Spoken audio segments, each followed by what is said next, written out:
কেউ যাবে হেসে তো কেউ যাবে হাসিয়ে, কেউ যাবে কেঁদে তো কেউ যাবে কাঁদিয়ে। এমন কাউকে ধোঁকা দিও না যে তোমাকে তার জীবনের চেয়েও বেশি বিশ্বাস করে। প্রকাশ করতে না পারলে কেঁদে মনটা হালকা করো।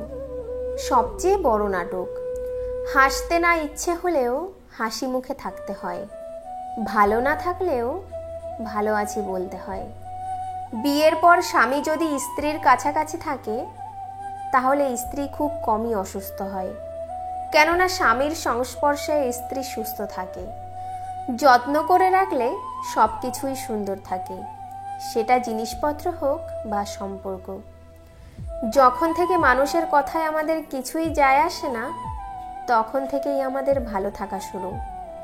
কিছু কিছু পরিবর্তন মানুষ বাধ্য হয়ে করে, সেই পরিবর্তন বয়ে বেড়াতে হয় আজীবন। আমরা সবার কথা রাখতে রাখতে নিজেদের কথাগুলোই ভুলে যাই। জীবনে যদি কিছু হতে চাও তাহলে খেলোয়াড় হও, যে গোলের জন্য দৌড়ায়, রেফারি নয় যে শুধু অন্যের ভুল ধরার জন্য দৌড়ায়। শান্তি খুব ছোট্ট একটা শব্দ, কিন্তু ভীষণ দামি। একে কখনো কেনা যায় না, খুঁজে নিতে হয়।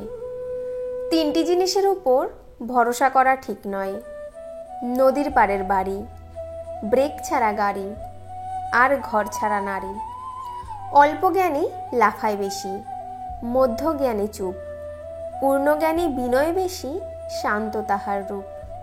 পূর্ণিমার মতো সুন্দরী আর বিল গেটসের মতো ধনীদের যখন সংসার ভেঙে যায়, তখন বুঝতে হবে একসঙ্গে থাকতে হলে টাকা পয়সা সুন্দর চেহারার দরকার নেই। এই যুগের তিনটি সত্যবাণী। প্রথম সত্য, জীবনে টাকা না থাকলে কেউ তোমাকে গুরুত্ব দেবে না। দ্বিতীয় সত্য, একদিন না একদিন আমাদের মরতেই হবে, এটা কখনো পাল্টানো যাবে না। এবং শেষটা খুব গুরুত্বপূর্ণ, জীবনে যদি কিছু হতে চাও তাহলে হার্ড ওয়ার্ক করো। কেউই হার্ড ওয়ার্ক ছাড়া জীবনে উন্নতি করতে পারবে না। আমাদের দেশই এমন একটা দেশ যেখানে অনার্স পাস করা ছেলের চাকরির জন্য মাধ্যমিক ফেল নেতার স্বাক্ষর লাগে।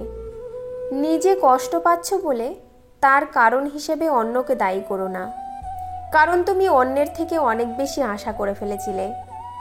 এই জন্যই আজকে তুমি কষ্ট পাচ্ছ। জীবনের অভিজ্ঞতা থেকে মনে হয় আজকাল প্রিয় মানুষগুলো গিরগিটির থেকেও খুব তাড়াতাড়ি রং বদলায়। জীবনে হাসি খুশি থাকার জন্য কিছু কিছু বিষয় ত্যাগ করতে হবে। কোনো বিষয় নিয়ে অতিরিক্ত চিন্তা করা যাবে না। অতীত নিয়ে বেশি ভাবা বন্ধ করতে হবে। কারোর উপর বেশি নির্ভর হয়ে পড়া চলবে না। সবাইকে খুশি রাখার চেষ্টা বন্ধ করে নিজেকে খুশি রাখার চেষ্টা করতে হবে। অন্যের সাথে কখনোই নিজেকে তুলনা করবে না, নিজের সাথে নিজেকে তুলনা করবে। অতিরিক্ত রেগে যাওয়া, কৃপণতা ত্যাগ করবে। অল্পতে ভেঙে পড়া চলবে না। জীবনে অনেক সময় অনেক সমস্যা আসে, সমস্যা ধৈর্য ধরে মোকাবেলার সাহসিকতা রাখবে।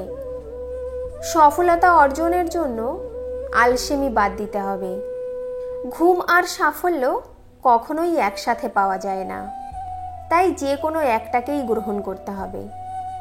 অন্যের কথা শুনে বা বিশ্বাস করে কখনো কোনো সিদ্ধান্ত গ্রহণ করবে না, যতক্ষণ না নিজে তার প্রমাণ পাচ্ছ। অতিরিক্ত সন্দেহ করার অভ্যাস বাদ দিতে হবে। বাবার টাকা উড়ানো খুব সহজ, নিজে ইনকাম করে দেখো।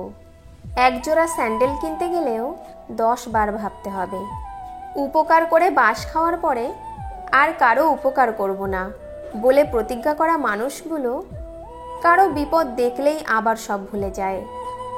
এদেরকে মানুষ বোকা ভাবে ঠিকই, কিন্তু এই বোকা মানুষগুলোর জন্যই পৃথিবী এত সুন্দর। কোনো পুরুষ মানুষ যদি কোনো নারীকে সম্মান দেয় তাহলে বুঝবে সেই পুরুষ কোনো সম্মানীয়া নারীর পুত্র, কেননা একজন সভ্য মাই তার সন্তানকে সভ্যতা শিক্ষা দেয়। বিশ্বাস করো আর নাই করো, এটাই সত্য। যাদের জন্য তুমি দিনের পর দিন স্যাক্রিফাইস করবে, একদিন তারাই তোমাকে অপমান করবে, তোমার অবদানকে ভুলে যাবে। বিয়ের নিমন্ত্রণ পায় এলাকার গণ্যমান্য ব্যক্তিরা, আর মৃত্যুর দিন শ্মশানে যায় পাড়ার গরিবেরা। জীবনে যেগুলো চাওনি সেগুলোই ঘটে যাওয়ার জন্য খুব ভেঙে পড়েছ। কিছু বছর পর পিছন ফিরে তাকাবে, যা হয়েছিল ভালোর জন্যই হয়েছিল। বুদ্ধিমান ব্যক্তিদের 10টি বৈশিষ্ট্য। বুদ্ধিমানেরা শিখতে ভালোবাসেন। বুদ্ধিমান মানুষ আত্মনিয়ন্ত্রণ করতে পারেন। বুদ্ধিমানরা মুক্ত মনের হয়ে থাকেন। বুদ্ধিমানদের অভিযোজন ক্ষমতা বেশি। বুদ্ধিমানেরা ভালো অনুমান করতে পারেন। বুদ্ধিমানরা একাকিত্ব পছন্দ করেন। বুদ্ধিমান ব্যক্তির কৌতুকবোধ আছে। তারা ভুল থেকে শিক্ষা নেন। তারা সমস্যার সমাধান করেন।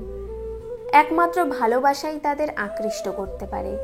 বন্ধুরা, আজ এই পর্যন্তই। ভিডিওটি ভালো লাগলে একটি লাইক করে আমাদের পাশে থাকবেন, কারণ আপনাদের একটি লাইক আমাদের পরবর্তী ভিডিও বানাতে উৎসাহ যোগায়। ধন্যবাদ।